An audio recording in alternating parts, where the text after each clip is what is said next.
요즘은 좀 유행이 지난 것 같지만 예전에 유행하던 것 중에 하나가 시그니엘과 같은 초호화 럭셔리 하우스, 펜트하우스 같은 거죠. 그런 콘텐츠들이 꽤 많았습니다. 이들이 사는 곳은 대부분 거실 통창으로는 한강 뷰가 쫙 보이고 집 안에 수천만 원짜리의 샹들리에가 있습니다. 대리석으로 되어 있으며 화려하고 크고 웅장합니다. 부럽습니다. 어쨌든 오늘 성경에서도 이와 마찬가지로 화려한 집들이에 대한 이야기가 나옵니다. 수많은 사치품이 이 집에 들어갑니다. 그러나 이 사치품들은 그 집에 사는 사람에 비하면 아무것도 아니게 됩니다. 누구의 집이고 누구일까요? 바로 하나님의 집이고 하나님이 머무시는 곳에 대한 이야기가 오늘의 이야기입니다. 오늘 이야기에서는 광야에서 텐트에만 계시던 하나님을 위해 건물 전체를 순금으로 도배해버리고 하나님이 이 안으로 입주하는 내용이 나옵니다. 그러나 이 집을 지은 솔로몬은 성전을 완공한 후에 다음처럼 고백합니다. 하나님이 참으로 땅에 거하시리이까 하늘과 하늘들의 하늘이라도 주를 용납하지 못하겠거든 하물며 내가 건축한 이 성전이오리이까. 가장 화려한 집을 지었지만 그 어떤 건물도 하나님을 온전히 담을 수 없다는 솔로몬의 이 고백 뒤에 과연 이 성전 봉헌식 현장에서 어떤 영광스러운 일들이 벌어졌을까요? 역사상 가장 비대한 집들이 속으로 함께 들어가 봅시다. 오늘 성경의 이야기는 480년 동안의 기다림인 성전 완공이라는 꽃을 피우는 이야기가 나옵니다. 6장에서는 망치 소리조차 들리지 않은 거룩한 건축이라는 주제의 이야기가 나옵니다. 이스라엘 백성이 애굽을 탈출한 지 출애굽한 지 무려 480년. 다윗이 그렇게나 짓고 싶어 했던 하나님의 집이 드디어 세워지기 시작합니다. 솔로몬은 당대 최고의 기술과 재료를 쏟아붓습니다. 겉은 단단한 돌로 지었지만 내부는 최고급 나무인 레바논 백향목으로 덮었고 그 위를 순금으로 떡칠하듯 완벽하게 도배하며 도금을 했습니다. 바닥부터 천장까지 말 그대로 반짝반짝이는 황금의 집이었던 것입니다. 그런데 이 공사 현장에는 아주 특이한 점이 있습니다. 보통 공사장이라면 쾅, 쾅, 쿵쾅, 쿵쾅, 창, 창, 어이 형씨! 라는 이런 여러 소음들이 들려야 하고 정신이 없어야 하는데 성전 안에서는 7년 동안 망치나 도끼, 철 연장 소리가 단 한 번도 들리지 않았습니다. 왜냐하면 거룩한 하나님을 향한 경외심 때문에 멀리 떨어진 채석장에서 돌의 사이즈를 완벽하게 깎고 다듬어 온 뒤 현장에서는 소리 없이 레고 블록처럼 조립만 했기 때문입니다. 그만큼 이 성전 건축에 얼마나 진심이고 거룩하게 성전이 완공되었다라는 것을 보여주는 것입니다. 그렇게 7장에서는 솔로몬이 자기 왕궁을 13년 동안 지었다라는 이야기가 나오며 성전 안에 있는 기물들에 대한 건축 이야기가 나옵니다. 특히 여기서는 성전 입구의 두 기둥과 거대한 대야에 주목하면 됩니다. 성전 건물이 완성되자 솔로몬은 성전 마당에 들어갈 기구들을 만듭니다.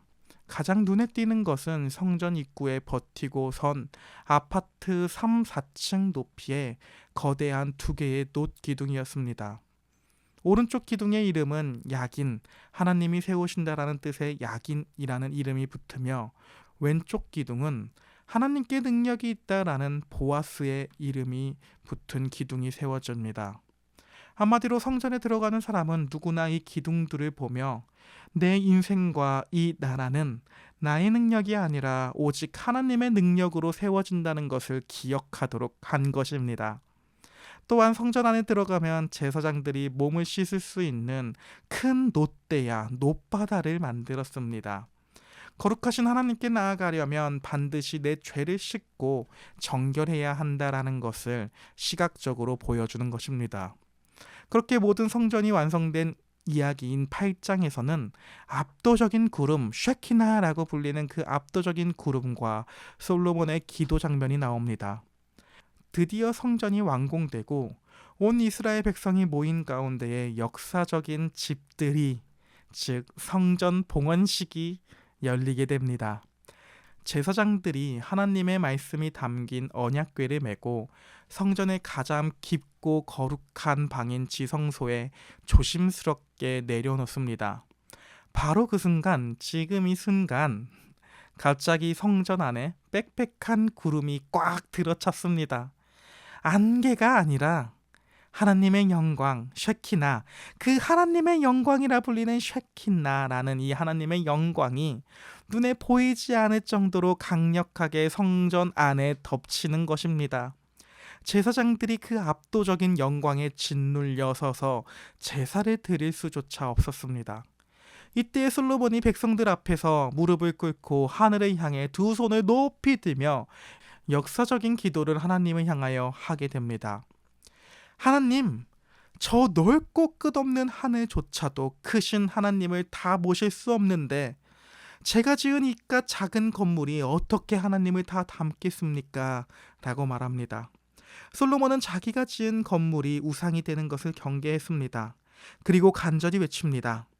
비록 이 건물이 하나님을 가둘 순 없지만 앞으로 주의 백성들이 죄를 짓고 고통당할 때에 이 성전을 향해 회개하며 기도하면 제발 하늘에서 들으시고 용서해 주옵소서 라고 말하는 것입니다. 건물의 화려함이 아니라 죄인을 향한 하나님의 용서와 긍휼을 구하며 성전 봉헌식이 장엄하게 마무리됩니다. 성전은 하나님의 백성들이 와서 기도하는 곳으로 지어졌다라는 것을 구약의 이야기를 통해서도 알 수 있는 것입니다. 그렇다면 이 금빛 성전의 찬란한 이 성전 이야기 속에서 우리는 예수 그리스도를 어떻게 만날 수 있을까요? 첫째, 썩어질 건물을 넘어 참된 성전으로 오신 예수님입니다. 솔로몬이 지은 성전은 화려합니다. 순금으로 도배했습니다. 그러나 이렇게 순금으로 도배했어도 결국 이 성전은 바벨론 군대에 의해 처참하게 불타 무너져 버리는 그림자에 불과합니다. 요한복음 2장 19절에서 예수님은 이 성전 건물을 향하여 비록 지금 지은 솔로몬의 성전은 아닙니다. 나중에 다시 완공되는 헤롯의 성전이지만 어쨌든 그 성전 건물을 향해 예수님이 하는 말은 이 성전을 헐어라. 내가 사흘 동안에 일으키리라. 3일 동안에 이 성전을 내가 일으킨다라는 말도 안 되는 말을 하십니다. 그때 사람들이 이 성전을 짓는데 몇 년이나 걸렸는데 라는 말을 하면서 그런 장면이 나옵니다. 예수님이 지금 하는 말은 무엇이냐면 눈에 보이는 건물이 아니라 십자가에서 죽으시고 부활하실 나의 몸, 자기의 육체가 곧 성전이라고 말하는 것입니다.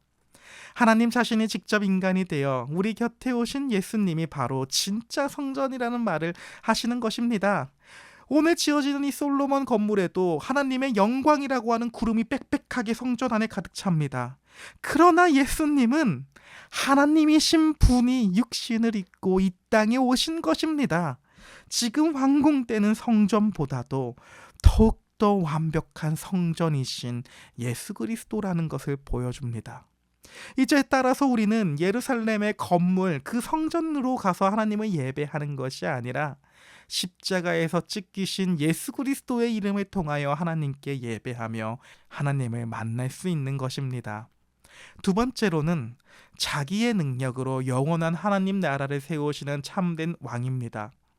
성전 입구에 선 2개의 기둥의 이름이 무엇이었나요? 바로 그가 세우신다라는 뜻을 가진 야긴과 그에게 능력이 있다라는 뜻을 가진 보아스, 야긴과 보아스입니다. 이 거대한 기둥은 성전을 단순하게 장식하려고 만든 것이 아닙니다. 과거 다윗과 맺으셨던 내가 너의 나라를 영원히 견고하게 세워주시겠다라는 하나님의 위대한 언약을 눈에 보이게 새겨놓은 신앙 고백인 것입니다. 한마디로 화려한 이스라엘 왕국과 성전을 버티고 있는 것은 솔로몬의 뛰어난 지혜나 엄청난 군사력, 막대한 헌금이 아니라 오직 하나님의 약속과 능력뿐이다라는 사실을 성전에 들어가는 모든 사람들에게 선포하는 기둥인 것입니다. 그리고 지금 세워진 그 기둥의 의미를 신약 성경에 이르러 예수 그리스도가 완벽하게 성취되는 것을 보여줍니다. 마찬가지로 이 눈에 보이는 기둥들은 무너집니다. 인간이 세운 문화, 인간이 세운 왕국들은 결국 언젠가는 썩어 없어지게 될 것입니다. 하지만 우리의 참된 왕이신 예수 그리스도께서 이 땅에 오셔서 십자가의 죽음과 부활이라고 하는 능력으로 영원히 무너지지 않는 참된 성전과 하나님 나라를 친히 세우셨습니다. 능력 보아스, 세우다 야긴, 이 두 가지의 역할을 예수께서 다 하신 것입니다. 세상은 끊임없이 너의 스펙과 너의 노력으로 너의 인생의 기둥을 튼튼히 세우라고 압박합니다. 하지만 우리 인생의 집이 무너지지 않는 이유는 나의 열심, 나의 노력, 나의 어떠한 조건이 아닙니다. 약하고 흔들리는 우리를 붙드시고 끝까지 구원을 완성해내시는 예수 그리스도의 능력과 언약의 신실하심이 우리 인생을 버티는 든든한 기둥이 되어주십니다. 마지막으로 하늘 성소에서 우리를 위해 영원히 기도하시는 영원한 중보자이신 예수 그리스도를 보여줍니다. 사랑하는 여러분, 솔로몬의 성전은 어떻게 보면 저 잠실에 있는 시그니엘보다도 더 화려한 건물이었을 것입니다. 이 성전은 금으로 장식이 되었습니다. 그러나 이 성전의 진짜 가치는 금빛이 아니라 그 안에 가득 찼던 하나님의 임재와 용서, 여기에 진짜 가치가 달려 있습니다. 오늘 우리는 무엇으로 우리 인생의 집을 장식하려 하고 있나요? 좋은 직장과 통장 잔고와 화려한 스펙이라는 금칠로 나의 인생을 꾸며도 이 안에 예수께서 계시지 않으면 이 인생은 언제 무너질지 모르는 텅 빈 껍데기일 뿐입니다. 따라서 이제는 웅장한 건물, 성전이 아니라 예수 그리스도를 구주로 믿는 우리들 한 사람 한 사람이 바로 성령 하나님이 내주하시는, 성령 하나님이 거하시는 가장 화려한 하나님의 집이 이미 되었습니다. 따라서 오늘 하루 우리 인생의 참된 주인이자 영원한 성전 되신 예수님을 우리 마음 가운데에 굳게 모시고 그 모퉁이 돌 되신 예수 그리스도, 그 예수 그리스도를 기초로 삼아 예수님 위에 우리가 지어지는 건물이 될 수 있는 오늘 하루가 되기를 예수님의 이름으로 기도합니다. 오늘 하루도 힘내봅시다.